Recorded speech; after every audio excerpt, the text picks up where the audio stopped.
Sveiki! Man prieks šeit atrasties, un es šodien pastāstīšu mazliet vairāk par tādu radošāku profesiju IT nozarē, ar ko tad īstenībā arī viss sākās. Tā, mazliet par mani. Man ir vairāk kā 9 gadu pieredze UX dizainā. Man ir zinātnes maģistra grāds Service Systems Design no Aalborg University Kopenhāgenā. Es agrāk 8 gadus dzīvoju Dānijā, un pašlaik es strādāju Accenture kā Senior UX designer, team lead, un es arī brīvajā laikā mentorēju jaunus dizainerus, ADP list. Un jā, brīvajā laikā man patīk ceļot, sportot un atrasties dabā. Labi, tā mazliet, kā vispār sākās mans ceļš dizainā. Tas sākās ļoti sen īstenībā. Tieši sākās ar grafisko dizainu. Es apmēram 2006. gadā jau atklāju Photoshopu, un es atklāju to tādā veidā, ka es apmeklēju dažādus fórumus. Man ļoti patika Harijs Poters. Un es tā uzzināju, ka ir cilvēki, kuri taisa smukas grafikas, smukas bildītes, un man ļoti gribējās arī kaut ko tādu darīt. Tad tālāk es sapratu, ka man ir šis hobijs, un es ļoti vēlos saistīt savu nākotni ar to. Un es nolēmu mācīties tālāk RDMB vidusskolā, kurai ir dizaina novirziens. Taču tur nebija tajā laikā tādas opcijas studēt grafisko dizainu, un tāpēc es nolēmu studēt izstrādājumu dizainu, kur mēs arī mazliet pieskārāmies dažādām dizaina programmām. Nu jā, un es nejūtos līdz galam apmierināta. Es zināju, ka es gribu darīt tieši kaut ko ar digitālo dizainu, un tur mans ceļš aizveda uz Odensi, kur es sāku studēt Digital Concept Development. Un šī izglītības iestādē man atvērās durvis un izpratne vispār, kas ir dizaina domāšana, kad nav tikai tāds grafiskais dizains, ka ir arī UX dizaina un dažādas citādas dizaina profesijas. Un tad es arī neilgi pēc tam varēju iegūt savu pirmo tādu nopietno dizaina darbiņu. Tagad pārlieksim pāri šim timeline. Un 10 gadus vēlāk es varu teikt, ka man ir tagad arī zinātnes maģistra grāds, pieredze ar dažādiem klientiem un arī izveidot savu kompāniju veselas 2 reizes. Jo es varu teikt, ka šāda dizaineru izglītība un zināšanas ir ļoti noderīgas arī, ja jūs vēlaties, teiksim, attīstīt pats savu uzņēmumu. Jā, un kas tad īsti ir tas dizainera darbs ikdienā?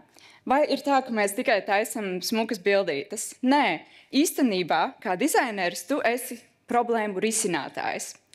Tev ir ikdienas jārisina dažādas problēmas, un es vēlējos pieskarties dažiem no šiem izaicinājumiem, kas ir nākuši Accenture no dažādiem klientiem. Tātad viens, piemēram, no izaicinājumiem ir bijis, kad klients atnāk un viņš vēlas 10 plus iekšējos portālus apvienot vienā. Un tad mūsu dizainera uzdevums ir saprast, kā vispār katrs no šiem 10 portāliem strādā, kā mēs viņu varam apvienot vienā.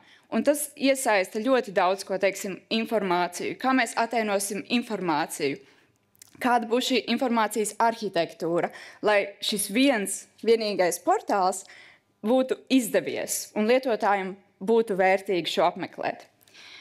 Tad vēl viens uzdevums vai izaicinājums bija, kā un kādos veidos palīdzēt lietotājiem iemācīties par krāpšanu. Tas bija uzdevums no bankas, kura vēlējās izglītot savus lietotājus attiecīgi par krāpšanu. Kā mēs zinām, tas arī notiek ikdienā Latvijā. Mēs dzirdam par dažādiem krāpšanas mēģinājumiem. Un tad mūsu, kā dizaineru uzdevums, bija saprast, kā mēs varam vērtīgi parādīt mobilajā aplikācijā kaut kādu informāciju par krāpšanu, ko arī tad, mūsu lietotāji varētu uztvert un saprast un iemācīties un netikt apkrāpti. Tad vēl viens izaicinājums ir bijis, kā uzlabot e-komercijas veikala konversiju. Jo šie izaicinājumi, viņi vienmēr nāk, un viņi vienmēr nāk ne tikai no tāda lietotāja perspektīvas, bet arī no biznesa. Kā mēs varam pievienot vērtību šim biznesam. Tad turpināsim mazliet vēl vairāk, kāda ir mana kā UX dizainera ikdiena. Tā kā jūs varētu redzēt šādu te beigu rezultātu, piemēram, šādu te skaistus ekrānus, kur viss jau ir salikts kopā, un tad es to nododu tālāk programmētājiem. Taču, kas īstenībā notiek pirms tam? Īstenībā ļoti daudz kas. Mēs īstenībā sākam visu procesu ar izmeklējumiem. Mēs sekojam dizaina domāšanas procesam kā dizaineri, un tur notiek ļoti daudz izmeklējumi, un arī šādi te melnbalti ekrāni, ko mēs saucam par wireframes, kur ir respektīvi tādi tā kā skečes, tādi zīmējumi, lai vispār saprastu, kur kāda informācija atradīsies mūsu aplikācijā. Un tad šādus te mēs varam testēt ar lietotājiem, lai saprastu, tas strādā vai nestrādā. Un liela daļa arī no šī procesa, protams, ir workshopi vai arī darbnīcas, kur mēs iesaistam arī lietotājus un dažādus citus iesaistītos cilvēkus, kā piemēram arī darbinieki šajā kompānijā. Un šādi iesaistot īstenībā klientu ir ļoti vērtīgi, jo tad viņi arī nebūs pārsteigti, ka mēs pēkšņi atnākam ar šādu pabeigtu bildīti, un viņi varbūt nesapratīs, kā mēs līdz tam nonācām. Jā. Un es gribu arī uzsvērt to, ka īstenībā nav jau tikai UX dizains. Ir ļoti dažādas dizaina specialitātes, lai gan tās visas kaut kādā ziņā pārklājās, es teiktu, un nav, man liekas, viens tāds dizainers, kas zina tikai pilnīgi vienu izolētu sfēru, jo viņas visas ir kaut kādā savā ziņā saistītas. Tad, teiksim, tas lielais burbulīts būtu service design, jeb pakalpojumu dizains. Un pakalpojumu dizains ir tāds ļoti visaptverošs. Tas ir tāds vislielākais burbulītis. Tad tāds mazāks būtu iekšā lietotāju pieredzes dizains, jeb UX, kā ir zināms, angliski. Un tad tas mazākais ir tāds, tas ir tas vizuālais dizains, tas ir tas lietotāju interfejs dizains. Un, lai jums būtu mazliet vairāk skaidrs, es nolēmu arī parādīt dažus piemērus no dzīves. Un ko mēs apmeklējam katru dienu? Mēs apmeklējam pārtikas veikalus, vai ne? Tad es domāju, šis varētu būt tāds labs piemērs, lai jūs varētu saprast, kas ir šīs dažādās dizaina sfēras. Visām šīm dizaina sfērām ir viens kopīgais. Pats svarīgākais ir lietotājs un saprast, kā mēs varam uzlabot lietotāju pieredzi vai klienta pieredzi. Un, piemēram, tas service design, tas būs tava pieredze kā klientam, esot klientam šim veikalam. Un tas ietvers, arī aplikācijas, taču kā pakalpojumu dizaineri, tu nefokusēsies uz tām aplikācijām, tu vairāk skatīsies uz visu kopējo pieredzi, kad tu ieej veikalā, vai tev darbinieki sveicina, kāda ir pieredze, kur atrodas preces, kaut kādas lietas, ko tu pat neredzi, bet kas ietekmēs tavu pieredzi, piemēram, preču pievešana un dažādi risinājumi saistīti ar to. Tad UX design, tā ir tava pieredze, lietojot šī pārtikas veikala digitālos risinājumus. Un tas ir gan mājaslapas, gan aplikācijas.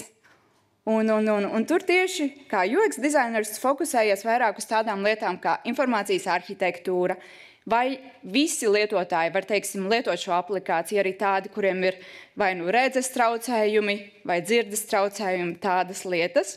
Vai var salasīt tekstu, cik ātri es varu, pasūtīt kaut ko internetu veikalā, vai man ir kaut kādi ekstra soļi, kaut kādas ekstra lietas, kas man to traucē. Tad es kā UX dizaineris palīdzu klientam ātrāk veikt šos savus uzdevumus, ko tu vēlies padarīt. Un UI design, tas ir tas pēdējais, tā ir tava pieredze arī lietojot šo veikala digitālo interfeisu, bet vairāk tādi vizuālie elementi. Vai mums ir lietotas modernas krāsas, vai šis dizains ir vizuāli pievilcīgs un atbilst, šī uzņēmuma brandingam. Būtu mazliet jocīgi, ja tas viss būtu, zilā krāsa, lai gan tā veikala krāsa ir sarkana. Vai tas atstāja labu vizuālo iespaidu? Taču visām šīm disciplīnām tiešām fokus ir uz to lietotāja pieredzi, un arī tiek izmantot dizaina domāšana. Tad es vēlētos pastāstīt mazliet, kas ir tās galvenās īpašības, lai tu būtu labs dizaineris.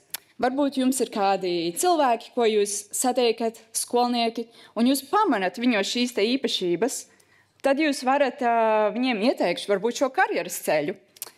Viena no īpašībām noteikti ir jābūt radošam, ar vēlmi risināt problēmas, tas ir ļoti būtiski.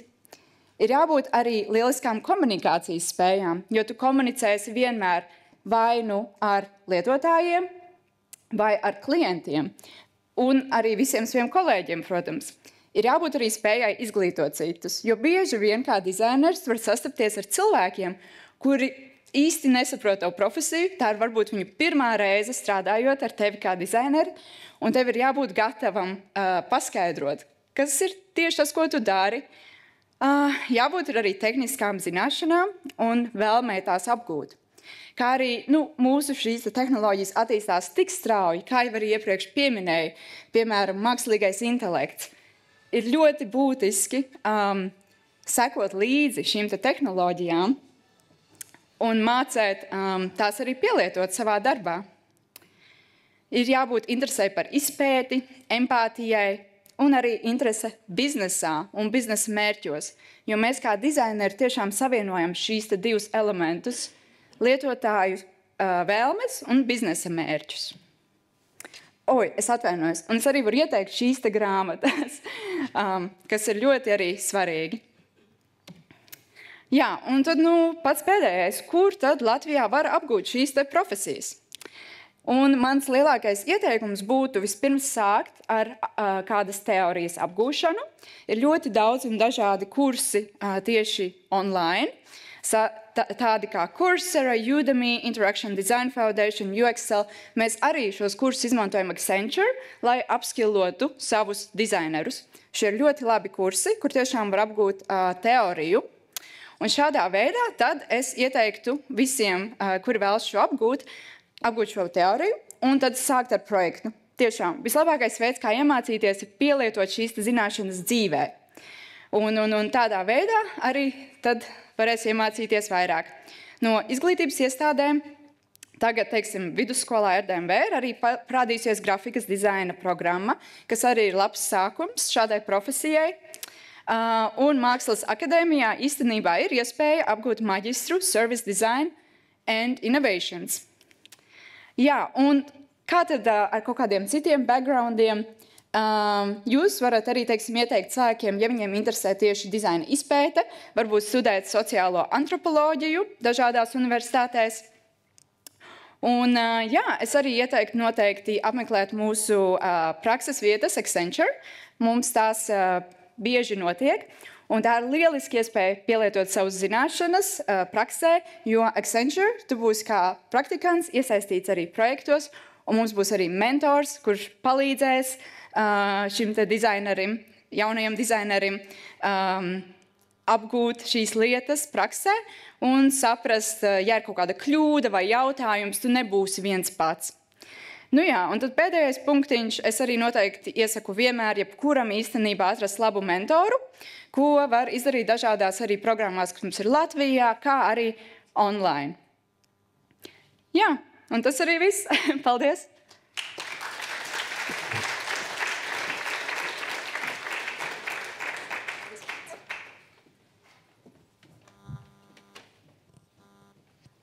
Šoreiz man ir gan analogi, gan digitāli jautājumi. Jautājums ir, kāpēc tu atgriezies Latvijā? Kas tev pamudināja? Jā, tas ir ļoti labs jautājums. Es domāju, tas bija tāds kopīgs lēmums īstenībā no personīgās pieredzes, ko es izdarīju ar savu vīru. Mums mazliet bija apnicis dzīvot Dānijā, un mēs nolēmām pamēģināt kaut ko citu, pamēģināt dzīvot Latvijā. Jā. Jā, paldies. Un tad jautājums vēl bija par to, kāpēc antropoloģiju tu pieminēji, ka tas varētu būt viens no studiju virzieniem? Savas karjeras laikā esmu satikusi vairākus cilvēkus, kas tieši nodarbojas ar UX dizaina research, jeb izmeklējumiem, un viņiem īstenībā ir bijis šīs sociālās antropoloģijas background, kas tieši palīdz ļoti labi saprast lietotājus, lietotāju psiholoģiju, jo tā arī ir tāda ļoti liela daļa no UX dizaina, kur ir jāveic tieši risinājumi, arī izmeklējumi, nevis risinājumi, kur ir jāintervē, teiksim, lietotāji, jāveic šīs darbnīcas, un tad ir ļoti vērtīgi saprast tiešām šos, kā cilvēka prāts strādā. Paldies. Un tad pēdējais jautājums ir, ja pirms tam es jautāju par programmēšanas valodām, kuru labāk, tad šeit ir jautājums, ko tu domā par no-code? Tad, kad nav bez šīs konkrētas valodas, ka var citādā veidā tikt līdz. Es kā dizainers, protams, esmu izmantojis šādas opcijas ļoti daudz, teiksim, veidojot savu mājaslapu. Bet, attiecīgi, jāsaprot viena lieta, ka šādos no-code risinājumos tu nevarēsi tik ļoti, tev nebūs tik liela kontrole pār šo vidi. Piemēram, kaut kādiem vieglākiem risinājumiem, teiksim, kurus vēlos vienkārši parādīt savus projektus savā mājaslapā, tas var strādāt. Bet, ja jūs, teiksim, gribat kaut kādu ļoti specifisku funkcionalitāti, tad tas no-code nederēs. Paldies!